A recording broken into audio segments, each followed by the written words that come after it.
دوستو، اگر آپ لوگوں سے میں یہ سوال کروں کہ بھائی بتائیے امریکہ اور اسرائیل کا سب سے بڑا اور سب سے خطرناک دشمن کون سا ہے، تو یقینی طور پر آپ لوگوں کا جواب ہوگا ایران، کیونکہ اس بات میں کوئی شک نہیں ہے کہ ایران ہی دنیا کا وہ اکلوتا دیش ہے کہ جس کو نہ صرف اسرائیل بھی اپنا سب سے خطرناک، سب سے بڑا اور سب سے طاقتور دشمن مانتا ہے، بلکہ ساتھ ہی ساتھ امریکہ کو بھی دنیا کی جن 3-4 کنٹریز سے سب سے زیادہ خطرہ بتایا جاتا ہے اس لسٹ میں بھی ایران کا نام شامل ہے۔ ویسے تو اسرائیل اور ایران کے بیچ دشمنی کی بہت ساری وجہ ہیں، مگر جو سب سے بڑی وجہ بتائی جاتی ہے وہ دراصل وہ چھوٹے چھوٹے گروپ ہیں کہ جو فلسطین، لیبنان اور سیریا جیسے علاقوں میں موجود ہیں اور جو فلسطینی لوگوں کی طرف سے اسرائیل کا مقابلہ کرتے ہیں۔ یہ سارے گروپ خفیہ طور پر اپنے سارے آپریشنز چلاتے ہیں اور وقت وقت پر جنگ کی شکل میں اسرائیل کو بڑا نقصان پہنچا دیتے ہیں، جس سے اسرائیل ایک لمبے وقت سے پریشان دکھائی دیتا ہے۔ یاد رہے کہ اس وقت یہ سارے ہی گروپ انڈائریکٹلی اور ان آفیشیل ایران کی طرف سے ہی ہینڈل کیے جا رہے ہیں،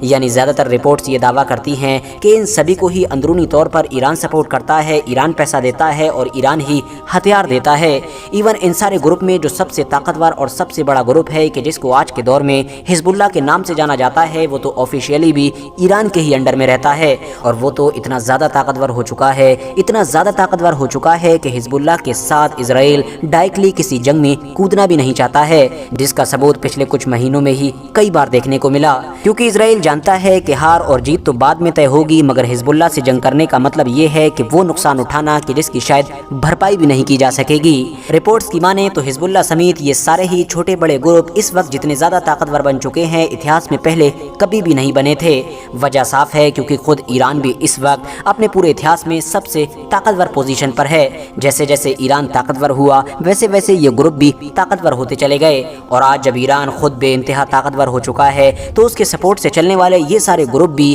بے انتہا طاقتور نظر آتے ہیں۔ ایران کو لے کر اسرائیل کی پریشانیاں اچانک سے اس وقت اور بھی زیادہ تیزی کے ساتھ بڑھنا شروع ہو گئی تھیں جب 2-3 سال پہلے یہ خبریں آنا شروع ہوئی تھیں کہ دراصل ایران اپنے نیوکلیئر پروگرام پر بڑی تیزی کے ساتھ کام کر رہا ہے، یعنی بڑی تیزی کے ساتھ یہ کوششیں کر رہا ہے کہ کسی طرح سے وہ بھی ایک پرمانو طاقت بن جائے، اور یہی وہ چیز تھی کہ جس نے اسرائیل کو پوری طرح سے ہلا کر رکھ دیا تھا۔ وجہ یہ تھی کیونکہ ایران ہی دنیا کا وہ اکلوتا دیش ہے کہ جو کھلے طور پر نہ صرف اسرائیل کو اپنا دشمن مانتا ہے بلکہ بار بار ہر منچ سے یہ کہتا رہتا ہے کہ اس کی زندگی کا سب سے بڑا سپنا یہ ہے کہ وہ دنیا کے میپ سے اسرائیل کو مٹا دے گا، کیونکہ اسرائیل نام کا تو کوئی دیش ہے ہی نہیں، بلکہ یہ تو وہ لوگ ہیں کہ جو فلسطین کی جگہ پر قبضہ کر کے غیر قانونی طریقے سے رہ رہے ہیں۔ اب ظاہر ہے جس دیش کا مین مقصد اور سپنا ہی یہ ہو کہ وہ دنیا کے میپ سے اسرائیل کو ہمیشہ ہمیشہ کے لیے ختم کر دے گا، اور اگر وہی دیش پرمانو طاقت بھی بننے کی کگار پر پہنچ جائے تو یہ اسرائیل کے لیے کتنی خطرناک بات ہوگی۔ اور اسرائیل کے لیے ایک سب سے بڑی پریشان کر دینے والی بات یہ بھی ہے کہ اس کا سائز بے انتہا چھوٹا ہے،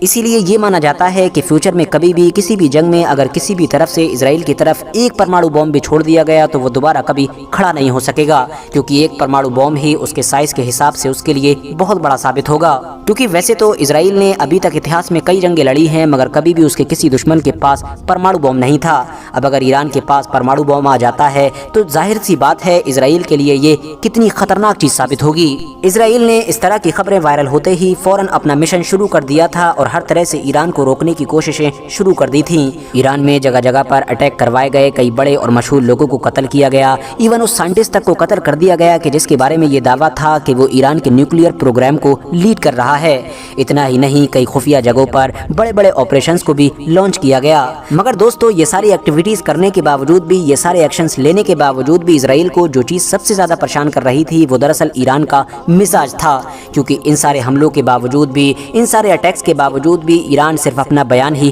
جاری کرتا تھا اور کوئی خاص بدلے کی کارروائی نہیں کیا کرتا تھا۔ اسی کو لے کر اسرائیل پریشان تھا کہ آخر ایران بدلہ کیوں نہیں لیتا ہے، کوئی بھرپور جواب کیوں نہیں دیتا ہے، اور یقینی طور پر اسرائیل کا یہ ڈر اس وقت سچ ثابت ہوا جب سن 2023 کے شروع میں ہی کئی بڑی میڈیا آرگنائزیشنز کی طرف سے یہ رپورٹس آنا شروع ہوئیں کہ ایران اب نیوکلیئر پاور بننے کے بالکل قریب پہنچ چکا ہے۔ ممکن ہے کہ کچھ دنوں کے بعد ہی یا کچھ مہینوں کے بعد ایران اب آفیشیلی یہ اعلان کر دے کہ اس کے پاس بھی پرمانو طاقت ہے، اس کے پاس بھی پرمانو ہتھیار ہیں۔ دراصل پچھلے کچھ وقت میں ایران کی طرف سے اسرائیل کو کوئی بھی ٹھوس اور کٹھور نہ جواب دینا اس بات کی طرف اشارہ کر رہا تھا کہ ایران کسی بھی طرح سے اپنے نیوکلیئر پروگرام سے سمجھوتا نہیں کرنا چاہتا تھا۔